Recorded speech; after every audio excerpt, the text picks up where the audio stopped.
재정학 시험을 어떻게 대비할 것인가. 본격적으로 우리가 수업을 하기 전에 어떤 내용들을 우리가 학습해야 될지, 그리고 내가 본 강좌를 듣기 전에 어떤 것들을 미리 준비해야 될지, 이런 것들에 대해서 잠깐 얘기할 시간을 가져보도록 하겠습니다. 이 재정학은 우리 경제학에서 어떤 위치를 점하고 있을까? 경제학 전체에서. 먼저 이 경제라는 의미부터 여러분들. 그러니까 아마 지금 이 세무사 시험을 대비하시는 분들은 경제학에 대한 기초 학습이 되신 분들도 있겠고요, 당연히. 그 다음에 또 처음으로 접하시는 분들도 있을 수가 있습니다. 이 처음으로 접하시는 분들한테는 굉장히 어렵죠, 이게 내용이. 따라서 제가 오리엔테이션 할 때도 제가 말씀드렸지만, 사전에 학습을 요하는 과목이 재정학이란 말이에요. 그런데 그거를 이제 준비가 안 되신 분들, 그분들도 사실은 시험에 합격을 하셔야 되거든요. 그러면 제가 수업을 진행하면서 계속해서 그 기초 지식을 다시 또 끄집어 드릴 거예요. 그러면 그 기초 지식을 아시는 분들도 다시 한번 리뷰하는 의미로서 이렇게 들은 다음에 학습을 따라오시면 되거든요. 그러니까 천천히 이렇게 따라오시면 되는데, 먼저 아시는 분들도 있겠지만 이 경제에 대한 의미부터 짚고 넘어가 보죠. 영어로는 이게 이코노미라고 하는데요. 아마 이코노미란 단어를 영어 사전에서 찾아보신 분들 계실까요? 안 계실 것 같은데. 이 경제의 의미는 크게 이 미시적 관점, 그 다음에 거시적 관점에서 나눠볼 수가 있겠습니다. 이 미시라는 말은 이게 눈을 가늘게 뜨다, 이런 뜻이죠, 이렇게. 우리 사람들이 어떤 거를 관찰할 때 좀 깊이 있게 관찰할 상황이 되면은 우리가 이렇게 신중하게 보다 보니까 눈을 가늘게 뜨지 않습니까? 그 대신 깊이 있게 보는 거죠. 마치 우리가 현미경으로 이렇게 보듯이. 이에 비해서 거시, 이 거시라는 것은 눈을 좀 크게 뜨다, 좀 넓게 보는 거죠. 그러니까 똑같은 사물을 보는데, 관찰하는데 눈을 가늘게 떠서 깊이 있게 볼 것이냐, 그 사물을, 아니면 좀 넓게 볼 것이냐, 이 차이죠.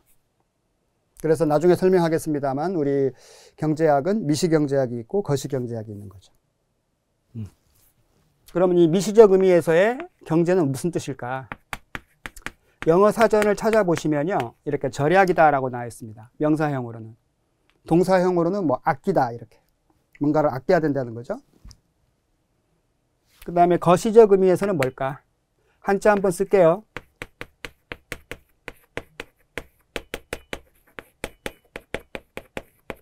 이렇게 됩니다.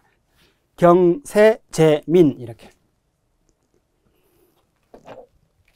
세상을 잘 경영해서 국민들을 구제하더라, 이렇게 편안하게 구제하더라, 이런 뜻이에요. 즉 세상을 잘 운영하면 어떻습니까? 그 나라 국민들이 이렇게 안정을 취할 수가 있겠다라는 거죠, 편안하게. 그런 뜻입니다. 전체적으로 국민들의 안정을 꾀한다. 그래서 여기 경세재민에 여기 경자, 여기는 제자에서 경제가 되는 거죠.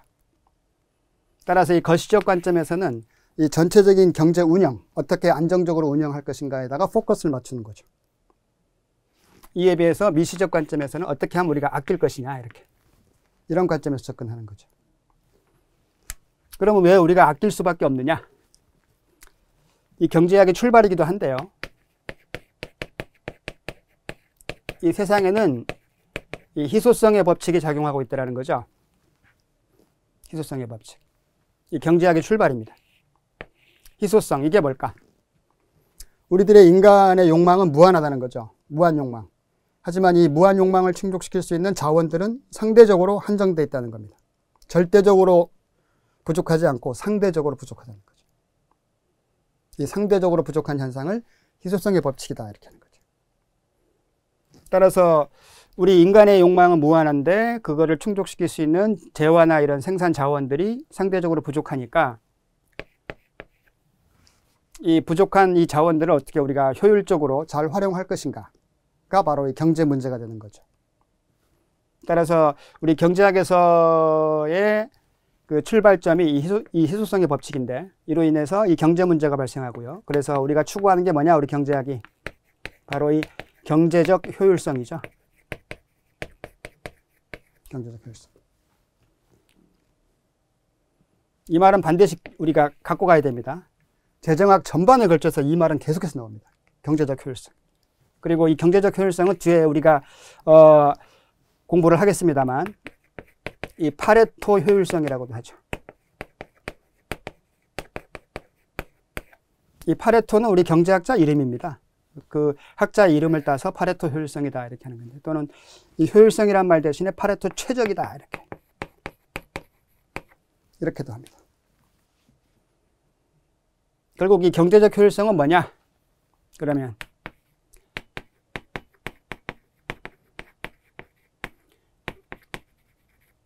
이 최소 비용으로 이 최대 효과를 얻는 것을 말하는 거죠.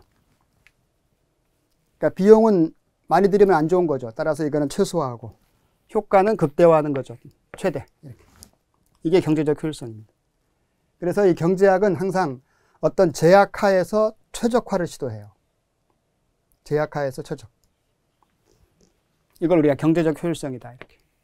이 가장 큰 제약은 이거죠. 우리들한테 필요한 자원들이 상대적으로 부족하단 말이죠. 이 큰 제약하에서 어떻게 하면 이 상대적으로 부족한 자원들을 효율적으로 배분해가지고 우리 사람들에게 필요한 데다가 이렇게 집중적으로 투입을 할 것인가, 이걸 고민하는 것이 바로 경제 문제라고 보시면 됩니다. 따라서 효율적으로 분배해야 된다. 그런 의미에서 뭐 효율적 자원 배분, 이런 표현들이 많이 나오는 거죠. 효율적인 자원 배분. 즉, 이 경제적 효율성을 충족시키는 자원 배분이 필요하다는 거죠.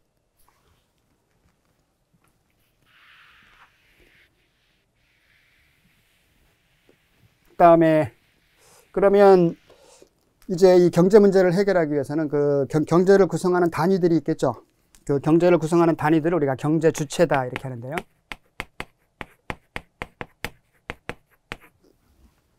경제 주체는 크게 이렇게 세 파트로 나눠볼 수가 있겠습니다. 먼저 가계가 있고요. 그 다음에 기업이 있고요. 마지막으로 정부가 있습니다. 그러면 가계는 경제 내에서 어떤 역할을 하느냐? 이 주로 소비 활동을 하는 거죠. 그래서 이 가계 구성원들을 일컬어서 우리가 소비자다 이렇게 하는 거죠. 소비자. 그 다음에 기업은 생산 활동을 담당하고 있다는 거죠. 그래서 이 기업의 구성원들을 일컬을 때 우리가 생산자다 이렇게 하는 거죠. 그러면 이 경제 활동이라는 것 자체가 소비 및 생산 활동을 의미하는 거거든요. 소비 및 생산 활동. 그러면 이렇게 소비하는 주체가 있고 생산하는 주체가 있단 말이에요. 그러면 이 자체로서도 하나의 경제가 형성이 되는 거죠. 이 가계와 기업만으로 구성되어 있는 경제를 얘기할 때 민간 경제라고 합니다. 또는 뭐 민간 부문 이렇게도 표현하고요. 민간 경제 또는 민간 부문.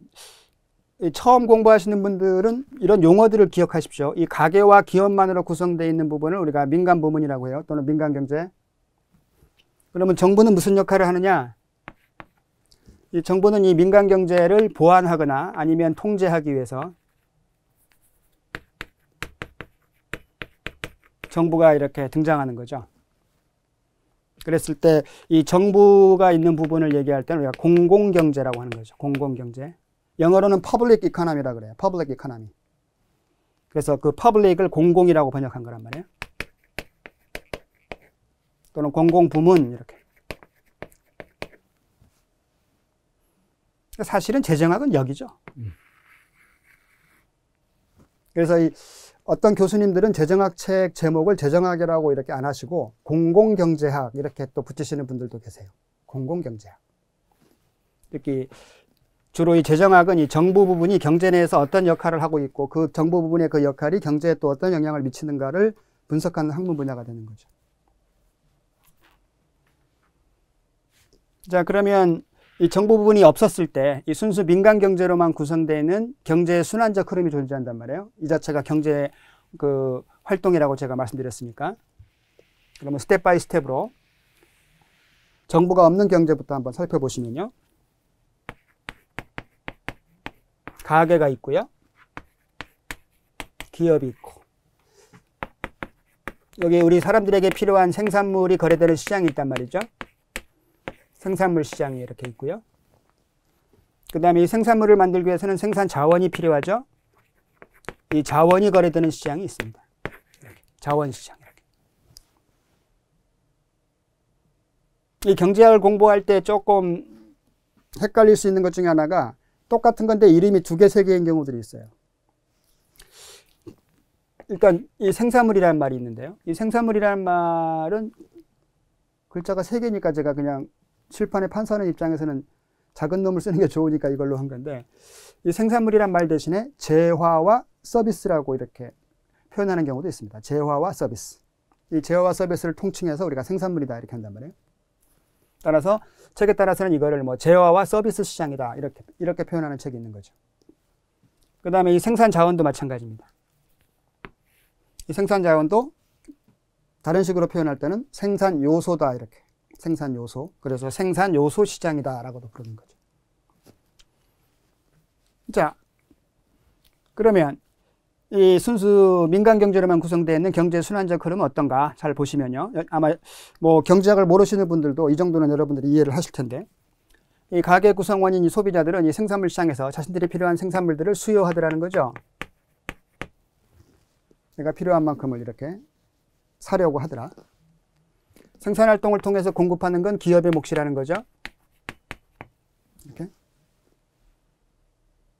자원시장으로 들어오게 되면 어떨까요? 이 수요 공급의 주체가 바뀌는 거죠. 오히려 기업이 생산 자원을 수요하는 주체가 되고요. 자원 수요 또는 생산 요소에 대한 수요라고 하죠.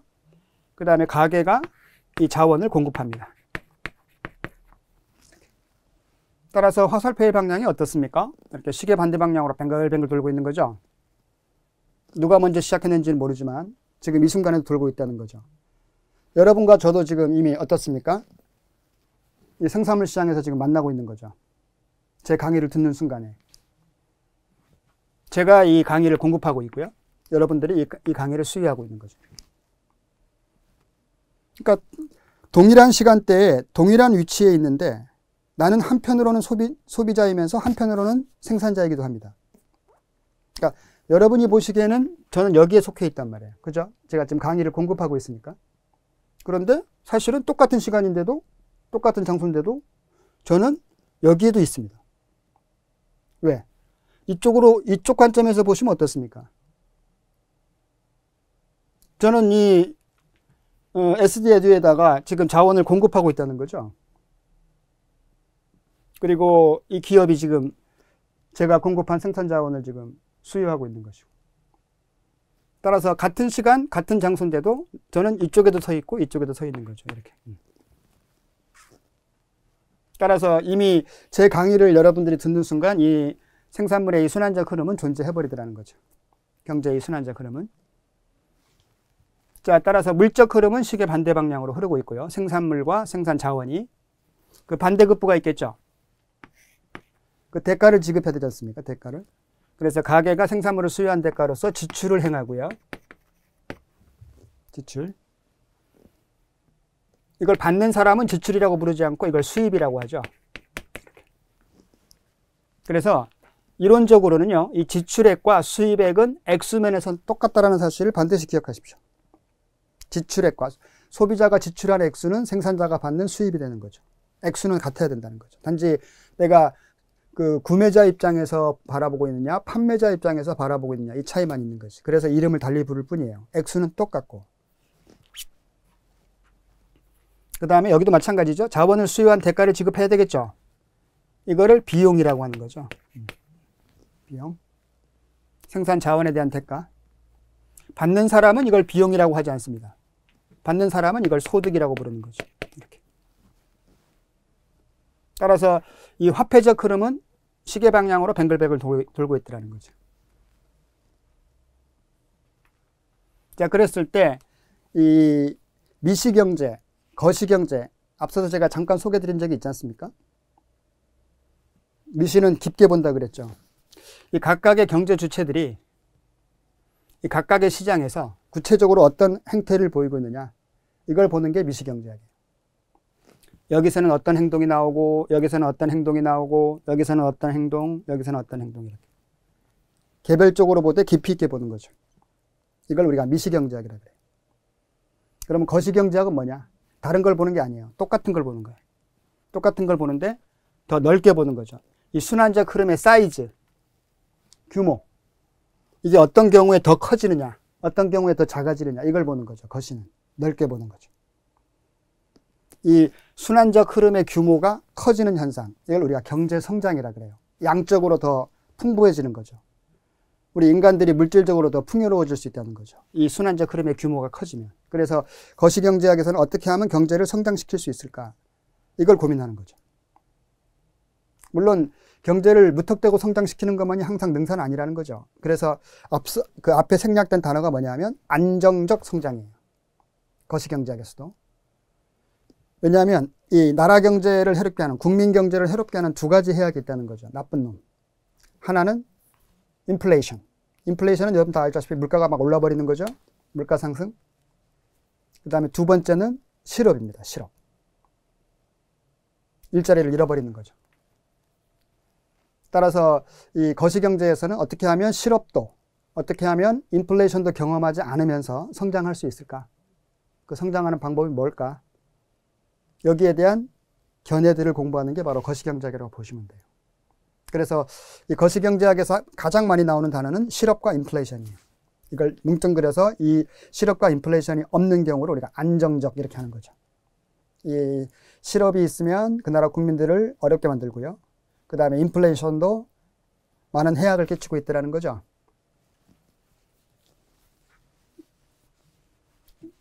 자, 그러면 우리 미시부터 한번 들어가 보죠. 어차피 경제학의 출발도 사실은 미시부터 시작했거든요. 근데 너무 부분적으로만 보다 보니까 넓게 보는 것을 간과했다 해서 거시경제학이 나중에 태동하는 거란 말이에요. 그리고 이 재정학도 이 미시경제학 부분이 거의 95% 정도를 점하고 있고요. 기초 지식이. 나머지 한 5% 정도가 거시경제학적 기초 지식을 필요로 하고 있다는 거죠. 따라서 이 미시경제학적 기초를 여러분들이 이해를 해 두시면 재정학 공부가 굉장히 수월해지겠다는 거죠.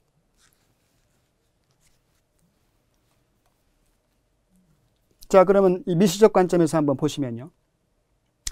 이 미시경제학에 출연하는 이 등장인물들, 소비자든 생산자든 할 것 없이 아무나 등장시키는 건 아니고요.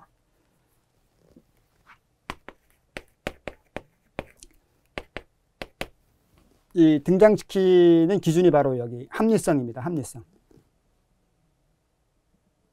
그러니까 이 사람들의 행동을 우리가 분석을 해보려고 하는데 깊이 있게 지금 우리나라 내에서만 하더라도 어떻습니까? 소비자의 숫자가 우리나라 인구수만큼 많잖아요. 따라서 모든 사람들을 일거수일투족을 다 관찰해 볼 수는 없는 노릇이란 말이에요. 기업도 마찬가지죠. 기업의 숫자가 어마어마하죠.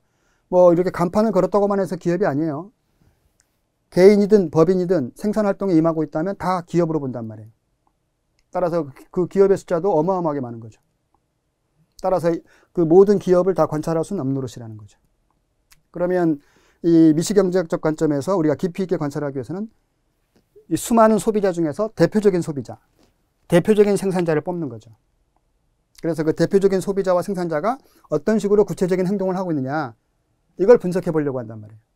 그러면 그 대표자를 뽑는 기준이 바로 이놈이라는 거죠. 가장 합리적으로 행동하는 소비자, 가장 합리적으로 행동하는 생산자를 뽑아가지고 그 사람들이 각각의 시장에서 어떤 행동들이 나오고 있느냐, 어떤 행태를 보이고 있느냐, 이걸 살펴보는 거죠.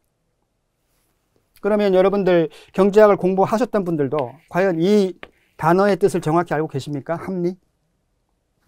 이게 영어로는 이게 rational이라고 하는데요. 그래서 뭐 경제학 책 읽다 보면은 뭐 합리적 선택 이렇게 하거든요. rational choice 이렇게.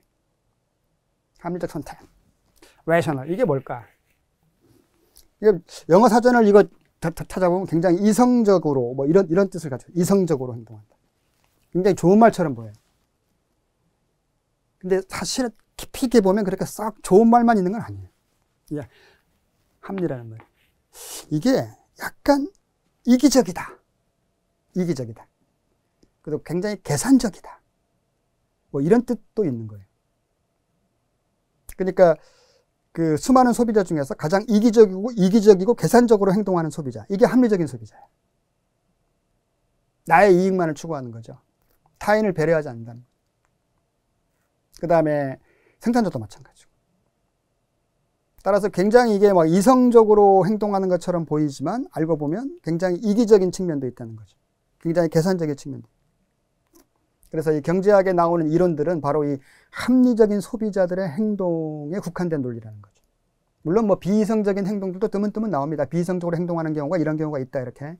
근데 그건 그 주요 내용이 아니고요. 주요 내용들은 다 여러분들이 알고 있는 이런 수요 공급 다 아시죠? 경제학을 모르시는 분들도 수요 공급 이것도 다 합리적인 소비자의 선택의 결과물이라고 보시면 돼요. 내가 굉장히 어떤 행동을 하면서도 굉장히 이기적이고 계산적으로 행동하고 있다는 거죠. 그래서 합리적인 소비자, 합리적인 생산자에서 이 미시경제학 이론은 크게 이 소비자 이론이 있고요. 여기가 소비자 이론입니다. 이 소비자들의 행동을 분석하는 거죠. 이 소비자들이 생산물을 이렇게 수요할 때 혹은 자원을 공급할 때 어떤 합리적 선택들을 하고 있느냐 이렇게 보는 거죠. 그 다음에 생산자 이론은 여기죠. 이렇게. 생산물을 공급할 때나 생산 요소를 수요할 때나 굉장히 합리적 선택을 하고 있다는 거죠. 그러면 이 합리적인 선택을 하려면 어떻게 해야 될까? 구체적으로 최적화를 시도한다는 거죠. 최적화. 그래서 이 최적이라는 말도 굉장히 많이 나옵니다. 경제학 책에. 최적. 이 최적화라는 게 뭐냐? 쉽게 얘기해서 여러분들 다 아시는 극대 극소 문제죠. 최적화라는 것은. 이 극대 극소 문제를 한 단어로 얘기할 때 최적화다 이렇게 하는 거예요. 그러니까 내가 원하는 것은 극대화시키는 게 좋죠. 얻고 싶은 거는. 내가 또 피하고 싶은 게 있단 말이에요. 피하고 싶은 거는 그건 극소화시키는 게 좋은 거지.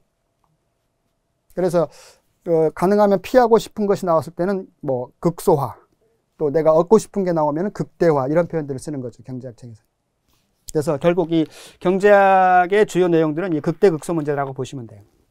최적화를 시도하는 거니까. 그러면 이 소비자 이론에서 이 소비자들도 최적화를 시도하더라는 거죠. 이 생산자들도 최적화를 시도하더라는 거죠. 합리적으로 행동하니까. 따라서 이 소비자들이 생산물을 수요할 때 분명한 어떤 목적의식을 가지고 하더라는 거죠. 무턱대고 하는 게 아니지. 최적화를 시도해야 되니까. 분명한 목표의식을 갖고 하더라. 그게 뭐냐? 바로 효용극대화죠. 효용극대화. 이 효용이라는 말은 이게 일본식 한자말이에요. 이게. 우리나라 한자말은 아닙니다. 원래는.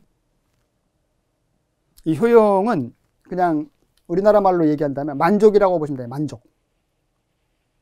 만족감. 그래서 효용극대화 또는 만족극대화라고도 표현하는 경우도 있습니다. 만족극대화. 무슨 말이냐? 생산물을 이렇게 수요함에 있어서 만족이 극대화되는 양만큼만 수요하려고 하더라는 거지. 그러면 나중에 후회하는 게 없는 거죠. 그렇죠? 그 다음에 생산 자원을 공급할 때도 만족을 극대화시킬 수 있는 양만큼만 공급하려고 하더라는 거죠. 그러면 이게 최적화가 달성된 거죠.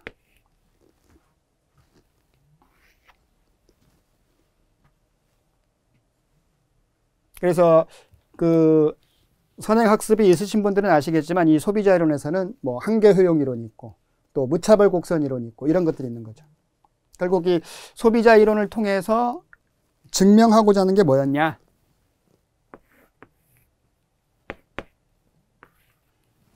이 생산물을 수요함에 있어서 이 수요를 영어로 demand라고 하지 않습니까? 그랬을 때 이 소비자 이론을 통해서 증명하려고 했던 게 뭐냐면 과연 이와 같은 수요 곡선이 진짜 나오느냐 이거죠. 경제학을 모르시는 분들도 이 수요 곡선 모양은 다 아시죠? 이 수요 곡선이 이와 같다는 것은 가격과 생산물의 가격과 생산물의 이 수요량이 역의 관계라는 거죠. 즉 가격이 높으면 수요량이 적고 가격이 낮으면 수요량이 더 많고 이렇게. 이 가격과 수요량 간의 역의 관계. 이걸 우리가 수요의 법칙이다라고도 하죠. 수요의 법칙. 과연 진짜 이렇게 나오느냐? 이미 100년 전에 이걸 과학적으로 증명을 하는 거죠. 과학적으로. 그래서 우리는 의심 없이 이와 같은 수요 곡선을 사용하고 있는 겁니다. 이미 이 수요 법칙이 증명된 지도 이제 100년이 넘었습니다. 1세기가 지났죠. 이 소비자 이론을 통해서 증명을 하는 거죠. 이 경제학은 이게 사회과학이란 말이에요. 따라서 이 분명한 논리적 검증을 거치는 거죠. 무턱대고 하는 게 아니에요. 그러면 생산자는 뭘 목표로 할까? 여러분들 어떻습니까? 이 자본주의 시장 경제 내에 존재하는 기업들, 대부분의 기업들이 다 영리 기업이지 않습니까? 물론 뭐 비영리 기업들도 존재하긴 하지만 그 양이 굉장히 적죠. 대부분 다 영리 기업이란 말이죠. 이익을 추구한다는 거죠. 따라서 이 생산자들은 이윤극대화를 추구한다, 이렇게 보는 거죠. 이게 합리적인 선택이라는 거죠. 극대니까 이것도 최적화죠. 따라서 이 기업들이 이윤극대화를 추구하는 기업들이 얼마만큼 생산물을 공급하려고 하고 얼마만큼 생산 요소를 수요하려고 하느냐, 이걸 구체적으로 보는 게 바로 생산자 이론이라고 보시면 돼요. 그래서 이 생산자 이론을 통해서 증명하고자 했던 게 뭐냐면 과연 이와 같은 공급 패턴을 보여주느냐. 오히려 이 공급 복사는 어떻습니까? 가격과 비례관계죠. 가격이 낮을 때보다는 가격이 더 높을 때 더 많은 양을 공급하려고 하더라는 거죠. 따라서 이 소비자와 생산자가 서로 동상이몽을 하고 있는 거예요. 소비자들은 가능하면 가격이 낮을수록 좋아하고 있고요. 생산자들은 가격이 높을수록 좋아하고 있단 말이에요. 따라서 서로가 다 이기적으로 행동하니까 그럴 수밖에 없다는 거죠. 자신들의 목표를 향해서 이기적으로. 그래서 이 자본주의 시장 경제는 어떤 면에서 보게 되면 굉장히 무질서하게 보인다는 거죠. 각자 자기 이익만을 추구하니까. 그런데 이상하게 뭔가 무질서해 보이지만 그 속에서 뭔가 안정을 찾더라는 거죠. 이 안정을 찾은 상태를 균형이다, 이렇게 하면 균형. 영어로 equilibrium, 균형이다. 그래서 자본주의 시장 경제에서는 이렇게 균형이 존재해버리더라는 거죠. 항상은 아니에요. 균형이 존재하는 경우가 많다는 것뿐이에요. 균형이 존재하지 않을 수도 있습니다. 양자 간의 합의가 이루어지지 않아 버리는 거죠. 그러면 거래 자체가 성립이 안 되겠죠. 이 균형이 달성돼야만 거래가 성립되는 거란 말이에요. 그러면 균형은 어떻게 달성되느냐? 뭐 경제학을 모르시는 분 다 아시죠? 수요와 공급이 만나는 점에서 균형이 달성된다, 이렇게 하는 거죠. 그래서 이때 달성된 이 가격을 균형 가격이다라고 하고, 이때 이 거래된 양을 균형 거래량이다, 이렇게 하는 거죠. 따라서 이렇게 무질서하게 보이는 이 자본주의 시장 경제가 이렇게 균형을 달성하는 경우들이 많다는 거죠. 이렇게 보는 것이 미시경제학이라고 보시면 돼요. 그러면 여기 무수히 많은 생산물들이 존재하잖아요. 우리 사람들에게 필요한 이 재화나 서비스의 종류도 무수히 많잖아요. 마치 우리가 수많은 소비자 중에서 합리적인 소비자를 대표자로 뽑고 합리적인 생산자를 대표자로 뽑는 것처럼 이 생산물도 그 종류가 너무 많으니까 일일이 다 그거를 살펴볼 수는 없는 노릇이란 말이에요. 우리가 분석적으로 들어갈 때는. 그죠? 그럼 어떻게 되느냐? 불특정으로 X제와 Y제가 존재한다, 이렇게 하는 거죠. 그러니까 두 제와만 존재하는 경우로 해서 분석을 하는 거죠. 분석의 편의를 위해서. 이게 실제 N가지의 제와가 존재한다고 하더라도 그 기존의 이론의 틀이 바뀌지 않더라는 거죠. 두 제와만 존재하는 경우로 해서 도출된 결론과 N개의 제와가 존재하는 상태에서의 도출된 결론이 다르지가 않다라는 거지. 그러면 굳이 제와를 여러 개 출현시킬 필요가 없지 않습니까? 분석은 단순한 게 좋은 거니까요. 결론이 달라지지 않기 때문에, 따라서 이렇게 두 제와만 출현시켜서 우리가 분석하는 경우가 더 일반적이더라. 그래서 실제 우리가 강의 시간에 들어가 보시면 아시겠지만 이렇게 제와를 두 개만 출현시켰을 때는 X제, Y제 이렇게, 뭐 어쩌다가 하나 더 추가하는 경우도 있어요. 그럼 뭐 Z제 이렇게. 그러니까 많이 출현시켜야 세 개. 보통 때는 두 가지만 출현시키는 거죠. 그 다음에 생산 자원 또는 생산 요소, 이것도 종류가 무수히 많죠. 따라서 이것도 다 출현시킬 수는 없는 노릇이라는 거죠. 따라서 이 생산 자원도 몇 개만 출현시키는 거예요. 대표적인 놈만. 그 첫 번째가 뭐냐?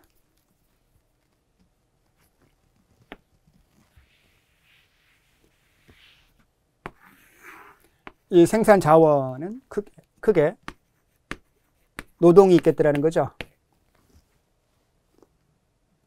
어떤 생산물을 만들지 간에 지금 현재 시점에서 사람의 손을 거치지 않고 만들 수 있는 건 아직까지는 없죠. 따라서 가장 기본적인 생산 요소입니다. 노동. 그 다음에 두 번째가 바로 자본이죠. 자본은 보통 영어로는 캐피탈 해가지고 그 첫 글자가 C인데 보통 이렇게 대부분의 경제학 책에서 이렇게 K로 씁니다. 그 다음에 또 하나를 출연시킨다면 토지까지 이렇게.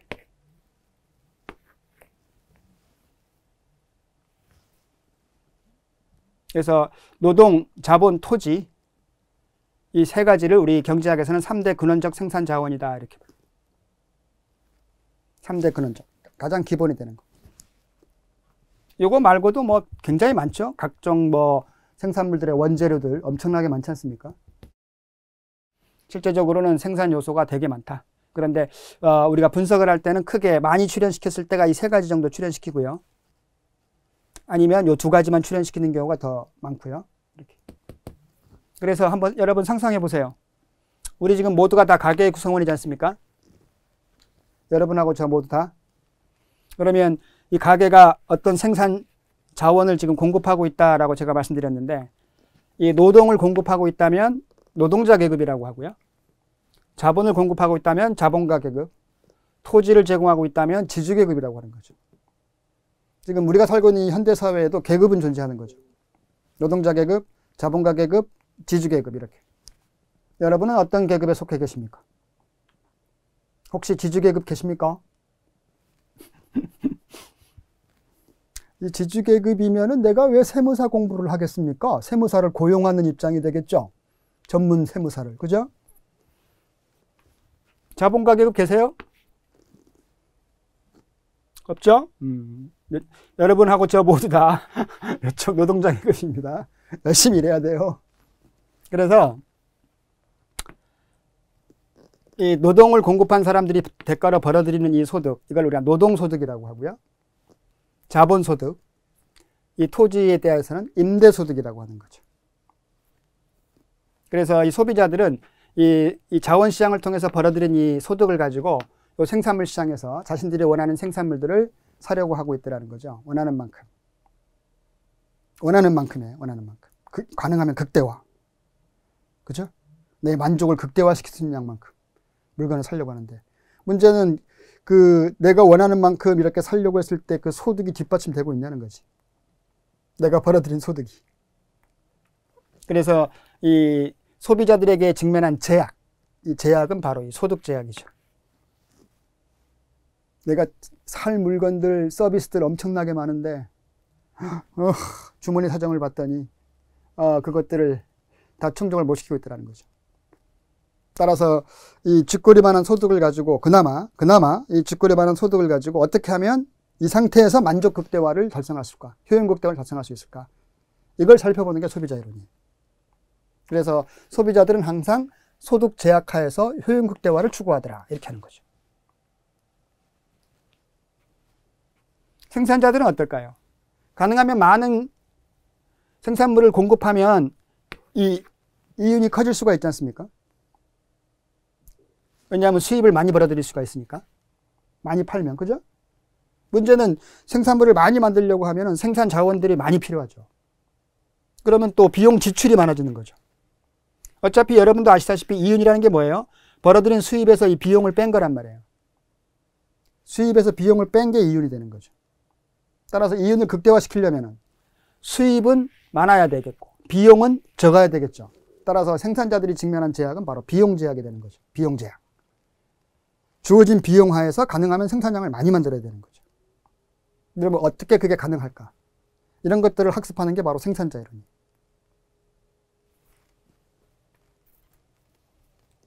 그래서 이 소비자 이론, 이 생산자 이론, 이 구체적인 내용들은 다음 시간에 간략하게 우리가 맛보기식으로 살펴보도록 하겠습니다.